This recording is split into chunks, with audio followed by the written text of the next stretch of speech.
सवाल नंबर 1, क्या धर्मगुरुओं पर सवाल आस्था का अपमान है क्योंकि इसे सीधा जोड़ दिया जाता है? सवाल नंबर 2, क्या योगी अखिलेश इस मुद्दे पर सियासत करें क्योंकि खूब बयानबाजी हो रही है? एक बार के लिए मामला शांत भी पड़ा था लेकिन फिर से उठ गया। और सवाल नंबर 3, क्या 2027 के लिए यूपी में धर्म को हथियार बनाया जा रहा है? उत्तर प्रदेश के मुख्यमंत्री योगी आदित्यनाथ की स्पीच अपने आपको सुनाई जिसमें उन्होंने क्लियर किया और नए आरोप भी उन्होंने जो है लगाए कि भाई एग्जिट गेट से आप एंट्री करना चाह रहे थे, क्या भगदड़ करवाना चाह रहे थे आप और वातावरण खराब करने का प्रयास था। और सबसे पहला जो सवाल है योगीराज सरकार जी, मैं आपसे लेना चाहता हूं क्योंकि आप चूंकि मीडिया इंचार्ज हैं, वातावरण खराब करने का प्रयास कर रहे थे आप और मर्यादा में नहीं थे, यह भी आरोप लगाया जा रहा है कि मर्यादा का ध्यान नहीं रहा। आप एग्जिट गेट से एंट्री क्यों करना चाह रहे थे?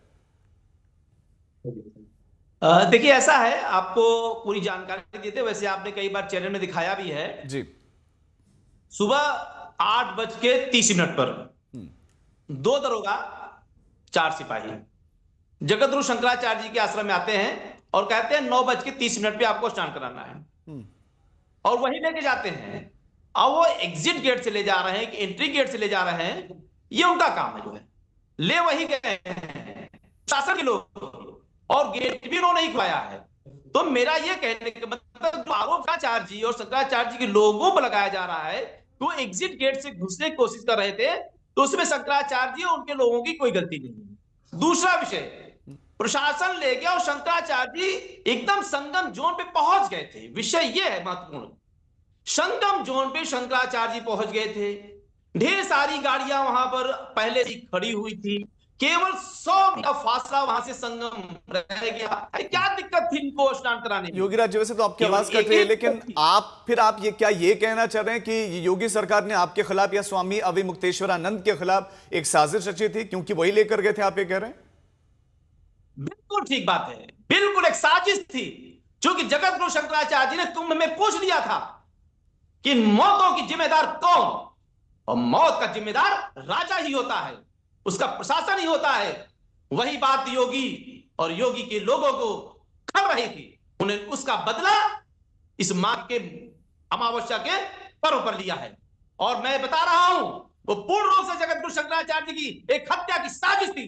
वो जगतगुरु शंकराचार्य जी को भगदड़ करा के देना चाहते हैं, एक के बाद एक, नोटिस पर नोटिस, प्रश्न पे प्रश्न, जवाब पे जवाब ठीक है मांगे जा रहे थे। ठीक है, बिल्कुल एक साजिश। आप ये कह रहे हैं कि साजिश के तहत ये हुआ। श्रीमंत महेंद्र नारायण गिरी जी, जो सरकार अपने आप को हिंदुत्ववादी सरकार कहती हो, उस सरकार में एक शंकराचार्य वो ये आरोप लगा रहे हैं कि हमारे साथ साजिश नहीं हुआ। जब मुख्यमंत्री कह रहे हैं कि एग्जिट गेट से लेकर जा रहे हैं, तो वो ये कह रहे हैं कि हमें तो सरकार के लोग ही ले जा रहे थे, प्रशासन के लोग ही ले उस रास्ते से लेकर गए, तो ये साजिश के तहत हुआ।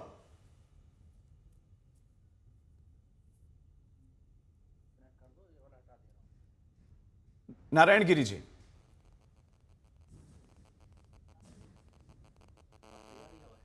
लगता है उन तक आवाज नहीं पहुंच रही है।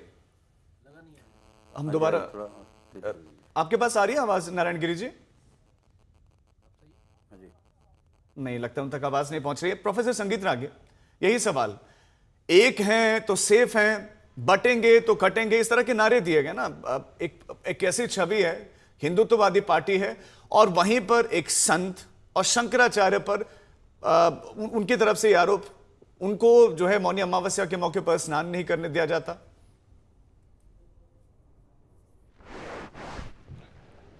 देखिए, शंकराचार्य जी को स्नान नहीं करने दिया जा रहा था, ये तो सरासर गलत है। प्रशासन ने सिर्फ उनसे इतना कहा था कि जिस जगह से आप जा रहे हैं, थोड़ा गंगा माँ गंगा के थोड़ा सा पहले, 50 कदम पहले आप पालकी से या जिस पर वो सवार थे उससे आप अपने उतर जाएं और वहां तक पैदल चले जाएं। नहीं, लेकिन संगीत रागी जी, अब तो मुख्यमंत्री की स्पीच से भी ऐसा लगता है कि वो एग्जिट गेट था जहां से वो जा रहे थे, क्योंकि अब तो वो सवाल ही नहीं कि अब आप पैदल चले जाएं, क्योंकि वो एग्जिट गेट था। देखिए, एक बात बताइए, उस दिन तो वो जा रहे थे, जो एग्जिट गेट से जा रहे थे, सवाल तो यही था ना कि प्रशासन उनकी सुरक्षा के लिए ही तो वहां पर खड़ा था। प्रशासन उनके लिए एक बात अभी बताए कि उनकी हत्या की साजिश थी। एक संत की हत्या यदि हो जाती या कुछ भी उनके साथ हो जाता, गलत चीज भी हो जाती, कुछ भी थोड़ा सा भी लग जाता, तो मुझे नहीं लगता था कि हिंदू समाज प्रशासन को माफ करता किसी भी हालत में। मैं फिर कहता हूं, उनके शंकराचार्य का पद जो है वो कंट्रोवर्सी में है। उनको शंकराचार्य लगाना चाहिए या नहीं लगाना चाहिए, ये सुप्रीम कोर्ट का आदेश कैसा है ये सबको पता है, हमें भी पता है, सभी को पता है। संगीत रागे जी, आप लेकिन आप यदि वो उसके बावजूद भी वो कहते हैं अपने आप को कोर्ट तय करेगा धर्म के विषय में कि कौन शंकराचार्य लिखेगा या नहीं? एक बात मुझे बताइए, यदि आप लीगल बैटल में आप चले जाते हैं तो फिर तो कोर्ट ही तय करेगा। ठीक है, कोई अपने आप को स्वयं घोषित तो नहीं कर देगा। और पुरी के शंकराचार्य वगैरह ने जो कहा है, एफिडेविट जो फाइल किया, उस पर तो उन्होंने कहा ना कि जो कंसिक्रेशन होना चाहिए वो नहीं होना चाहिए। जब इतनी बात दूसरे शंकराचार्य कह रहे हैं कि वो गलत हलफनामा दिया गया है, तब तो ये मामला कोर्ट का ही विषय हो जाता है ना। फिर तो जो स्वामी अभिमुक्तेश्वरानंद कह रहे हैं, सिर्फ उनकी बात के आधार पर तो नहीं तय किया जा सकता है। मामला तो कंट्रोवर्सी, और कोई एक तो है नहीं, ऐसे हजारों केस जो हैं महंत आश्रम को लेकर के, मठों को लेकर के। ठीक है, आप कह रहे हैं कि गए हुए हैं कोर्ट में, मामला कोर्ट में। योगी राज जी कुछ दिखा रहे हैं, आप कुछ दिखा रहे हैं। मैं सिर्फ इतना कह रहा हूं, मैं कंप्लीट कीजिए। मैं सिर्फ इतना दो चीजें जोड़ रहा हूं। अभिमुक्तेश्वरानंद जी के जो गुरु जी थे स्वरूपानंद जी, वह भी रामालय ट्रस्ट बनाए थे, वह भी राम जन्मभूमि मुक्ति आंदोलन के खिलाफ खड़े थे। और वो सबको ही जानता है कि वो कांग्रेस के इशारे पर काम करते थे। सभी जानते थे कि कांग्रेस के लिए वो काम करते थे।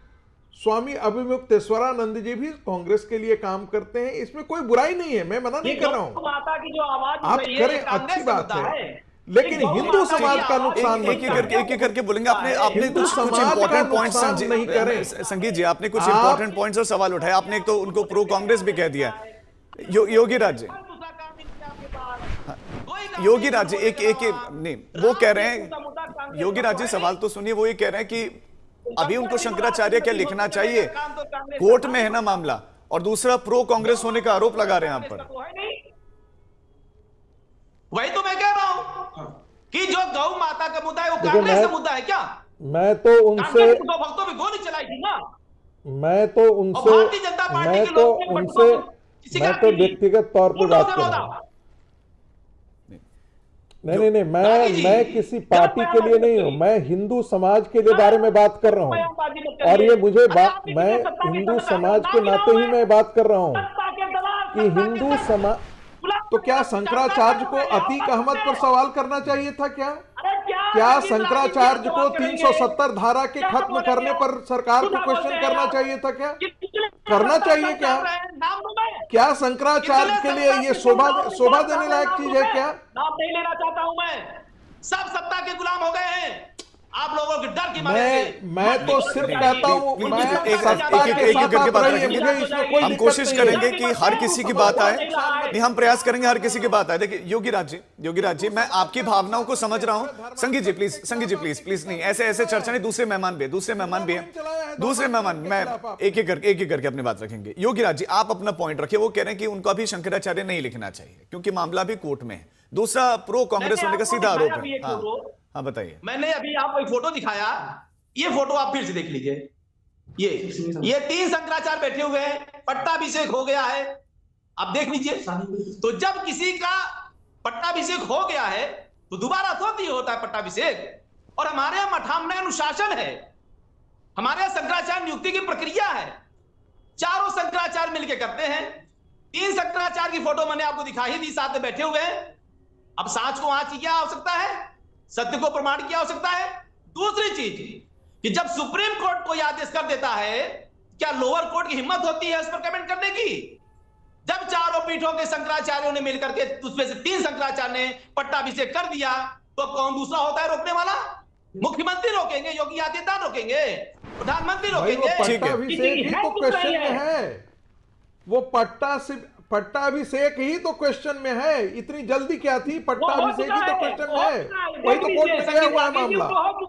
जो 2023 में कोर्ट में मामला गया है वही तो मामला गया है। पट्टाभिषेक हो चुका है। ठीक झूठ मत बोलिए। है।